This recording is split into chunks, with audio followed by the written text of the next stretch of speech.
tired of marching. Tired of marching for something that should have been mine at birth. I don't mind saying to you tonight, because however much America strays away from the ideals of justice, the goal of America is freedom.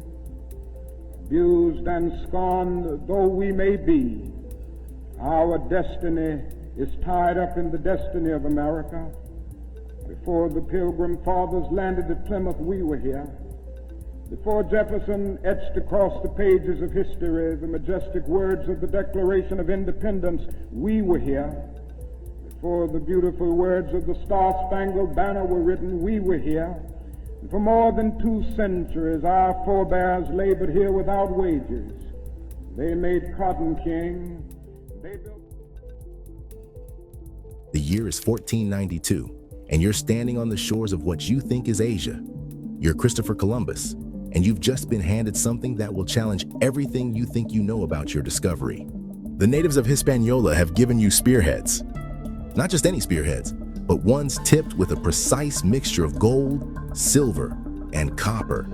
But this alloy would be impossible to create without advanced metallurgical knowledge, and this alloy matches exactly what African kingdoms had been making for thousands of years.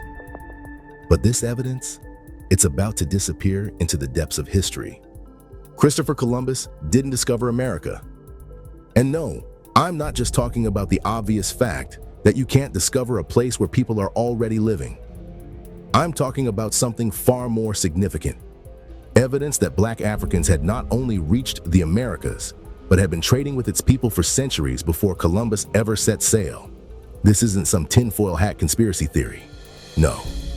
This is documented history that's been painstakingly buried by white historians, and we're about to uncover why. In the 1920s, a Harvard professor published research that should have demolished the entire white myth of Columbus's discovery of the Americas. His findings were so explosive, so contrary to everything we'd been taught about American history, that the academic world didn't know what to do with them. That professor was Leo Wiener, and he was about to uncover evidence that African explorers hadn't just reached America before Columbus. They'd been trading with the natives centuries before Europe even dreamed of crossing the Atlantic.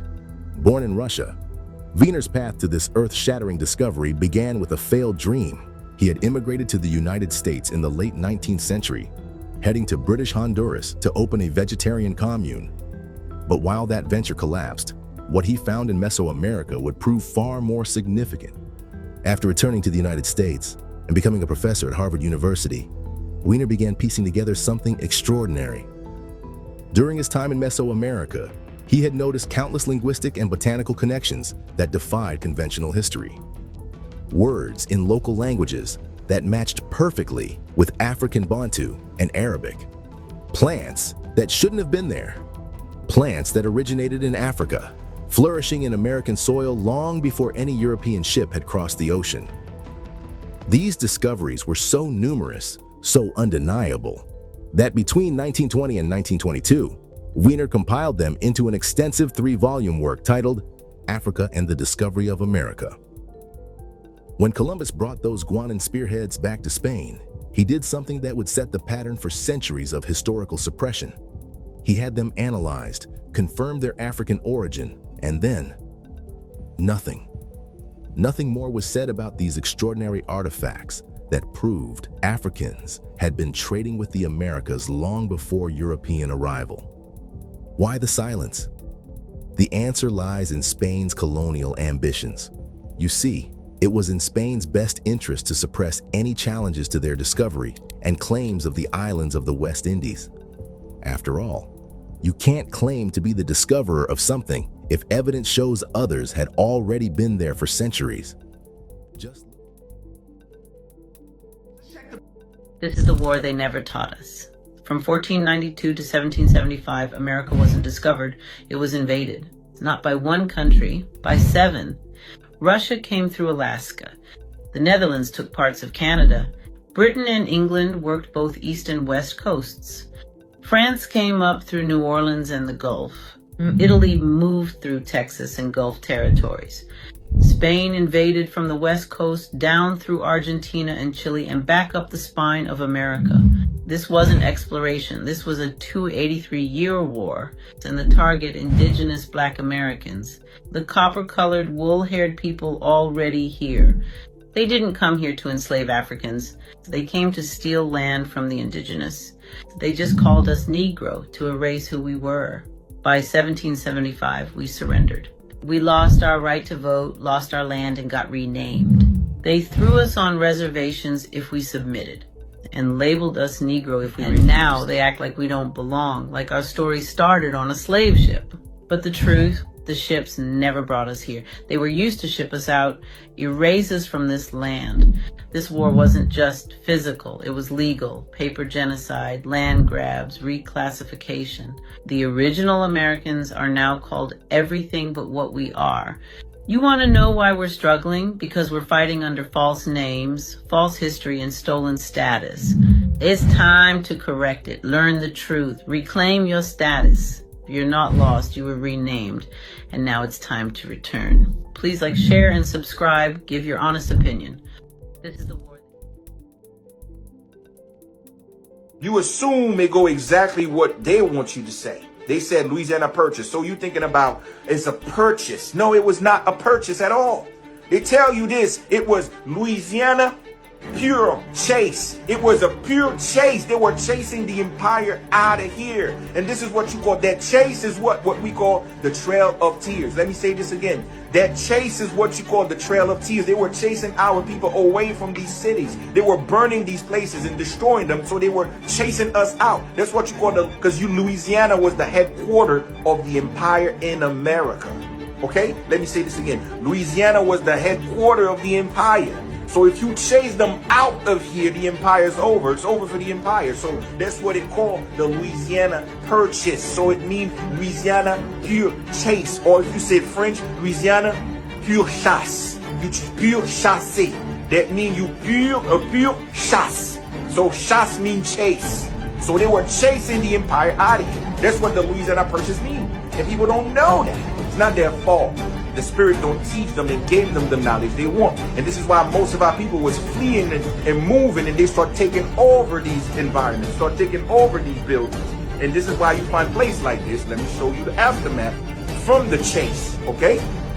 For some people that still thinking it's bullcrap, let me show you the aftermath from the chase. It was obvious.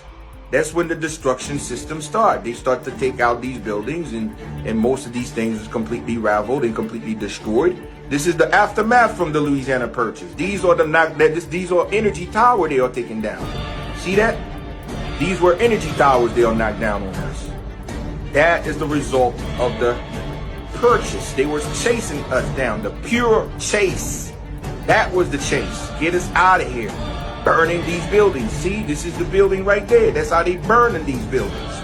So now ask yourself this. If you really built them, if they said they were the one responsible, would you destroy them? No. There's no in hell you tell me that you built this magnificent building. You built all of this beautiful civilization for you to just knock them down like that. And I'm going to show you why they knocked them down. And I'm going to show you the reason why the focus was to knock it down. Okay, so let me show you more places they burnt down. Okay?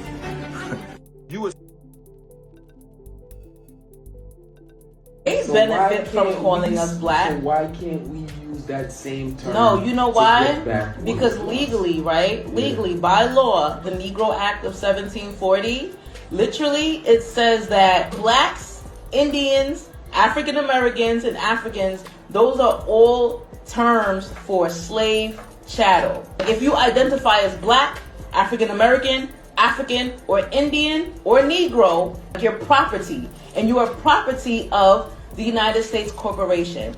That's why when you are born, they give you a social security number. That is your barcode. And as soon as you sign that birth certificate, you are handing your child over to the state, which means that's why they can come and take your child if they don't like how you're treating your child. It's the same thing with a vehicle. When you register a vehicle, you are handing it over to the state. That's why they can come and put a boot on your head if you park in the wrong spot, because it's theirs. That's why they can lock you up and throw away the key, because you are theirs. So the only way to get out of that is to claim a nationality.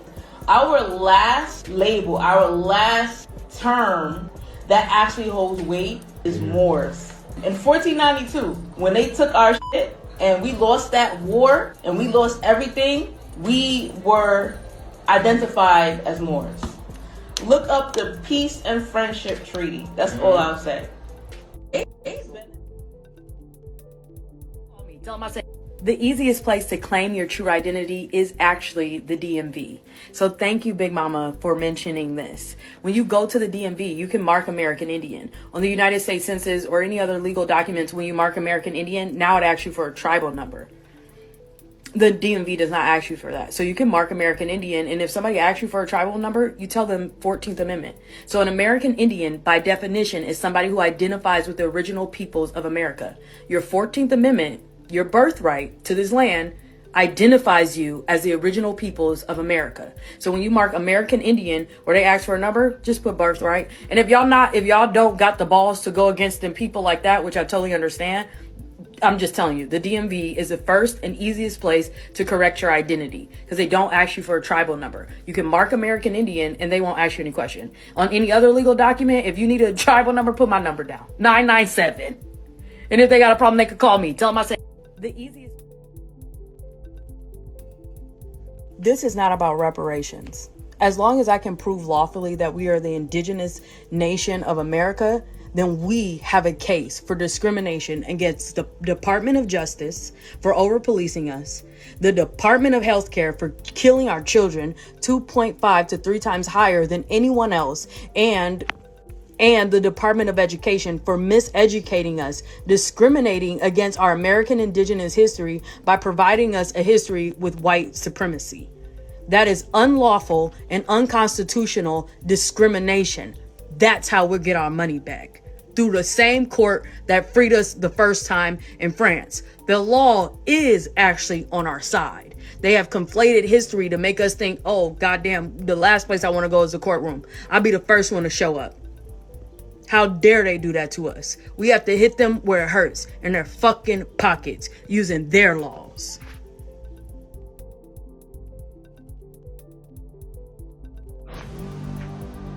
The judges are the tribe of Judah. They told you that in their Bible.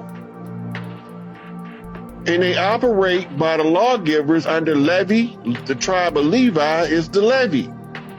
Right. And the lean is the anagram for Enlil.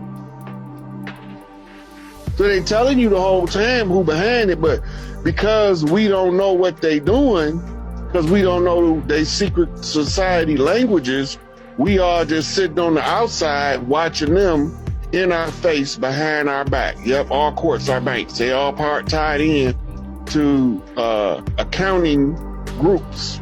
The barristers is the legal side of the lords, is the governors of the land side of the royal families in Europe. The esquires are the ones who work under the barristers.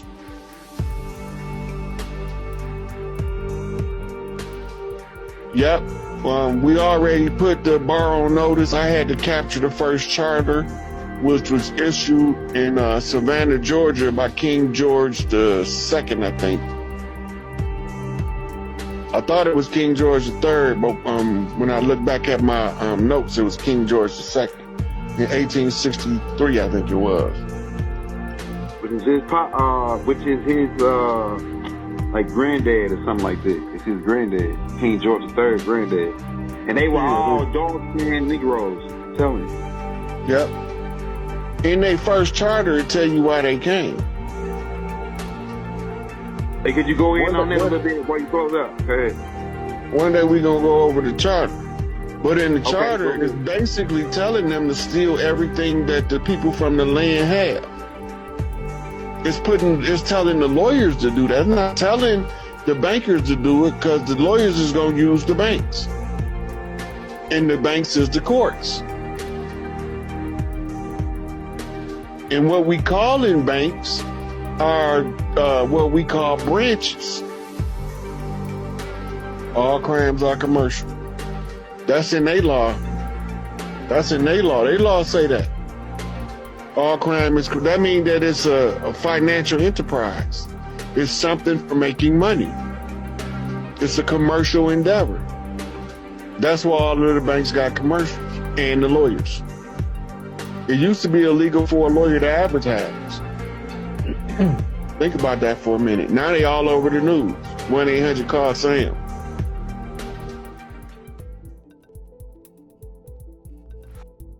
Sorry it took us a while to get you, but go ahead. I know you'll be brief.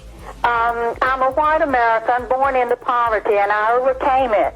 You know, the opportunities are here in America, and why can't we just start now? We hear all this violence. Why can't we just talk in a positive way and go forward instead of remembering all these things that are in the past that are negative? They were not good for blacks, not good for whites. Yes, Minister Farrakhan commenting.